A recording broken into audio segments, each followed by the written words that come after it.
been out in the sun? I certainly have. I've got a little bit of an April tan. Hello, my name's Simon Jacobs. Welcome along to videocast number 16, I do believe. And today I want to talk about feedback. This isn't necessarily just the kind of, area for musical artists. I think any artist in any field, from time to time is going to have to deal with feedback, wanted or unwanted. And I think it's worth just having a think about, how we respond when we get feedback. I also want to just pick up a couple of loose ends from earlier episodes, just to kind of bring you up to date with a couple of extra bits and pieces. So we'll come on to that a little bit later. But let's talk about feedback.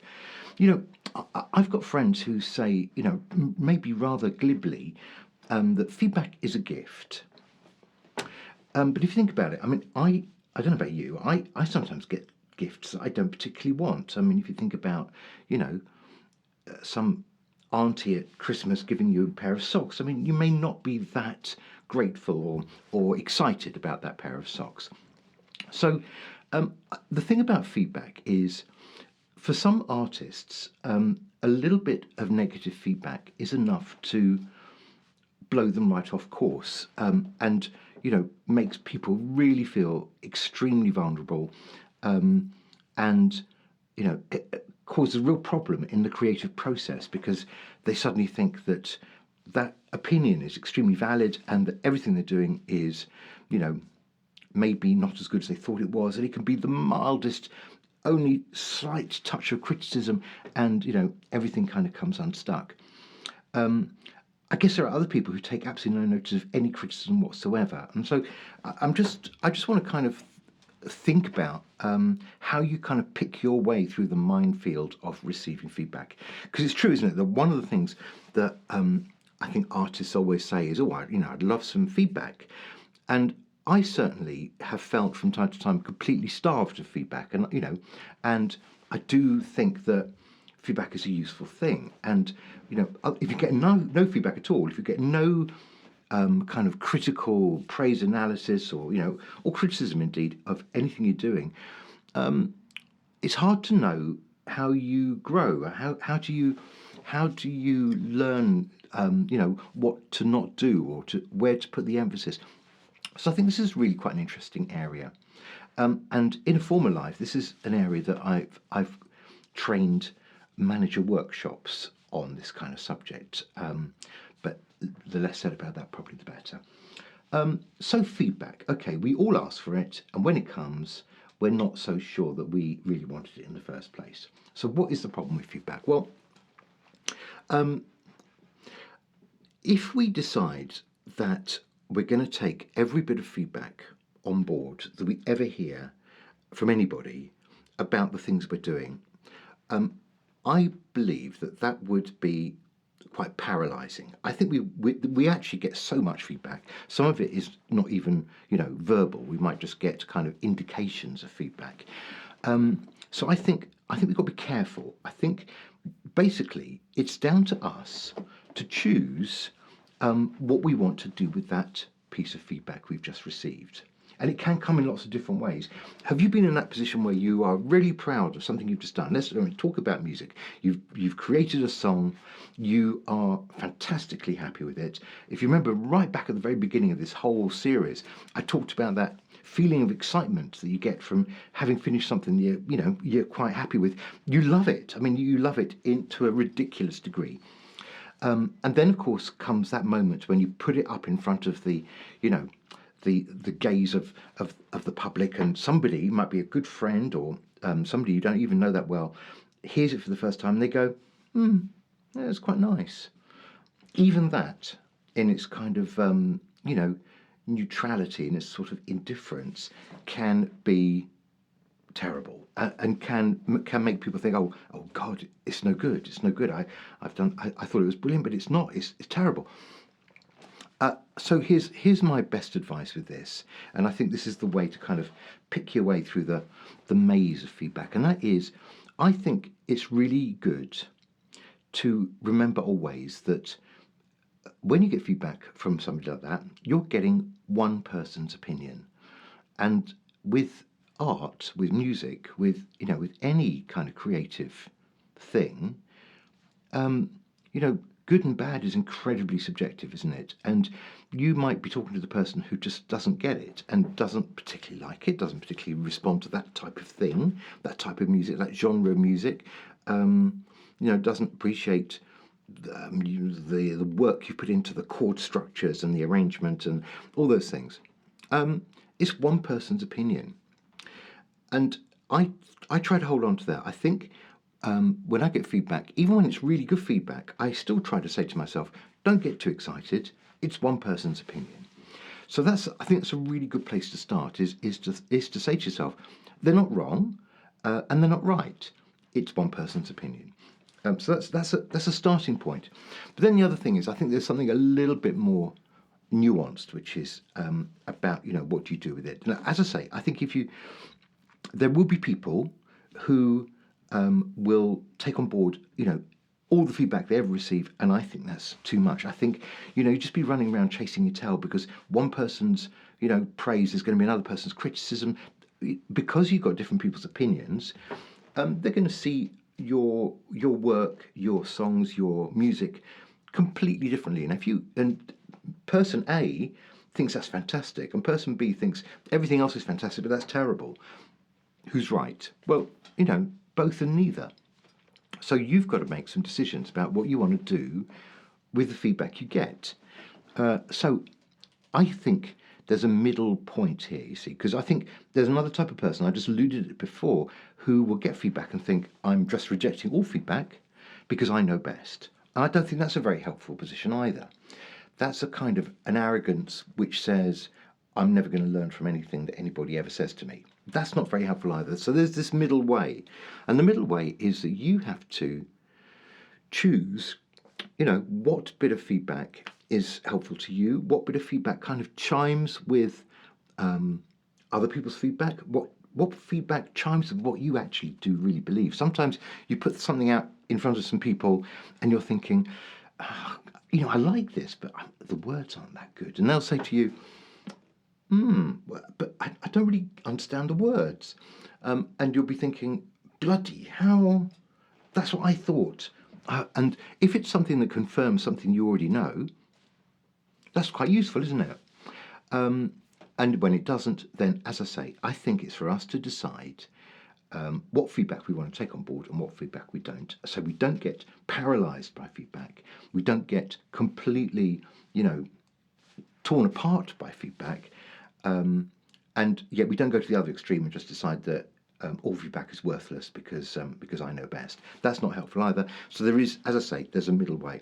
And I bet we've all had it, particularly in music.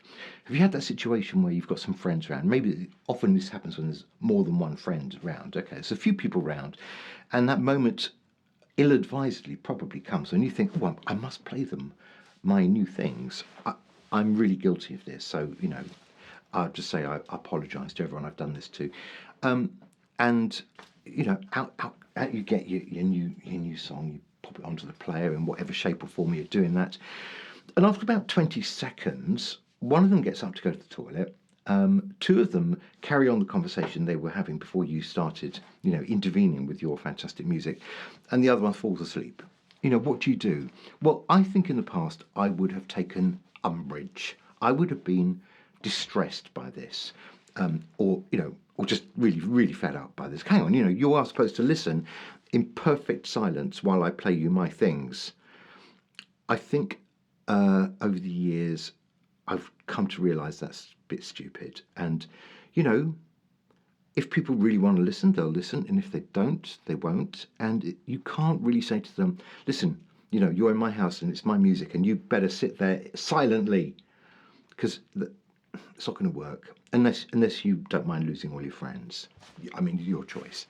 So we've got to be really pragmatic about this and pick a time and know when to shut up about it, and to take on board those things that we think are going to be useful, and not to be completely thrown when somebody says, actually, I don't really like that. And this has been, you've put a whole month of your life into this, and they don't get it. I had a very good friend of mine quite recently. I sent out some things and said, give me some feedback. One of my friends did and was quite critical and then apologised and said, oh, God, I hope we're still going to be friends. And I thought, oh, for goodness sake, yeah, of course we are. And you don't even need to check, please. We're through that part. I'm not 17 and going to, cry myself to sleep. And actually, when I was 17, I think I did cry myself to sleep. So be careful with it. It's a thing that we always say is, I just love some feedback about this. And then, then we get it and we wonder why we asked. So there we go. I still think feedback is a very good thing. I just think, handle with care. Okay, a couple of things I want to come back to. You remember a few episodes ago, I talked with love and some, with some regrets about the Townhouse Studios in Goldhall Road, which is just around the corner from me. And I talked about how wonderful it would be if there could be a blue plaque or some kind of thing that, just said that all these fantastic artists, and there were loads of them, and they were ever so good, had recorded there. And, what a shame it was. It had now just been turned into apartments, and there was no sign of any of that kind of, rich former life. Well, in the end, having gone on about it with you guys, for ages and ages, I then wrote an email to the National Heritage, blue plaque people, which I found online, and I wrote them a nice email and explained exactly really what I'd said, in that episode about what a shame that it's not marked in any way. And blow me down, I got very quickly, actually, to their great credit, I got a response back saying, I just want to, it's not very long, for those of you who watched that episode and were kind of curious about it, many thanks, Simon. We only place plaques on original buildings, and as you say, that the studio has been demolished, so our scheme is not going to be able to help you. Some schemes do consider on this site, therefore you might want to try your local council and see if they run their own plaque scheme or a local history society that might be able to support your idea. Now, I think it took 5 days for them to get back with that, and I actually was quite impressed. So thank you to the Blue Plaques people, even if the answer was, as I sort of thought it probably would be, sorry, we can't really help. And their reason given is that the actual building itself that was the Townhouse Studios doesn't exist anymore. So I guess that's reasonable. And actually, even in my email to them, having listed all those artists that recorded there, and you please go back and have a look, because I do go through a long list of brilliant artists.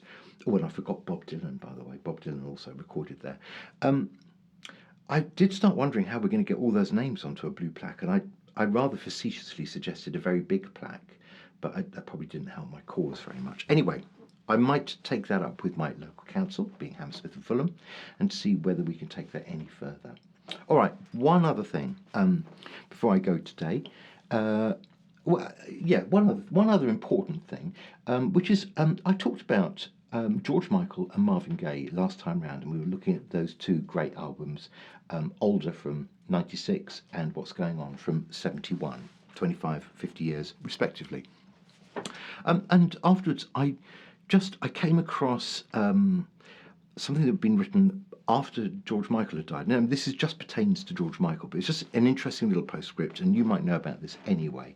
But I just wanted to kind of put it out there, just how generous George Michael was with his money, and and genuinely in a way that he didn't really want to make a fuss about. He did not want people to know. And one of the things that happened is, after he died, Esther Rantzen, famous TV presenter and initiator of Childline, came forward and said that during his life, in those later years, I don't think he realised they were later years, George Michael gave a lot of money to Childline on the condition that it was kept really private, and that that nobody knew about it, which I think is hugely to his credit. And Esther Rantzen was only kind of telling people after he was dead, and just wanting to say, he was an extraordinarily generous guy.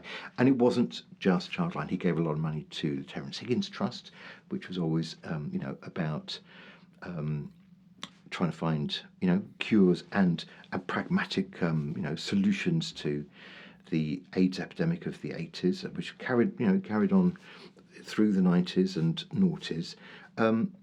So Terence Higgins Trust were beneficiaries from George Michael. I think Help a London Child were beneficiaries from George Michael, and he did generally do this in such a way as to, not draw attention to it. He wasn't one of those famous people with money who are very happy to give money as long as everybody's watching.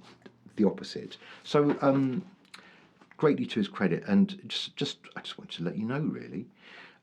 So that was one thing. And then before I go, just a little signal for what's kind of be coming up soon.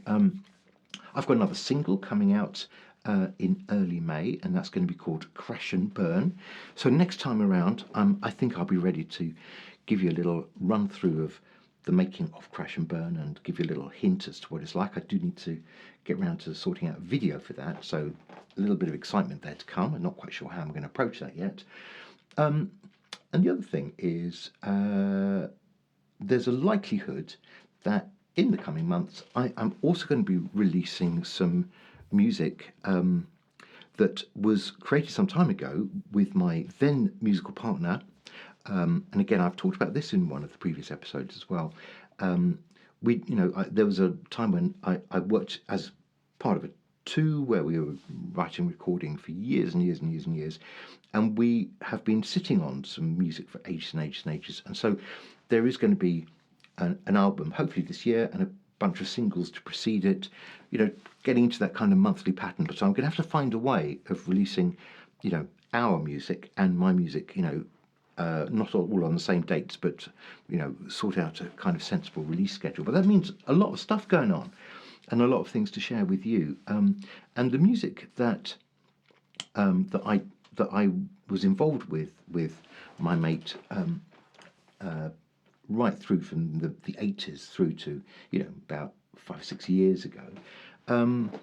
In a way, it's quite interesting because I don't think it's dated. I think these are songs that we probably wrote in the noughties mainly. We wrote and recorded them mostly in the noughties, and as they were never particularly in fashion then. I don't think we were ever quite with the zeitgeist. I don't think we quite had our finger on precisely the sound of what was going on at the time. And so in that way, they haven't dated because they never were in date, if you see what I mean. And that might be to their advantage. I think they sound pretty timeless and they're good.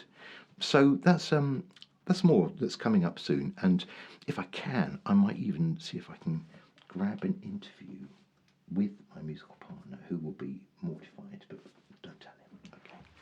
So thank you for watching. We're going to do this all again very soon. As I say, lots more music coming up, and let me give you some feedback. You're fabulous. So till next time, take it easy. Bye bye.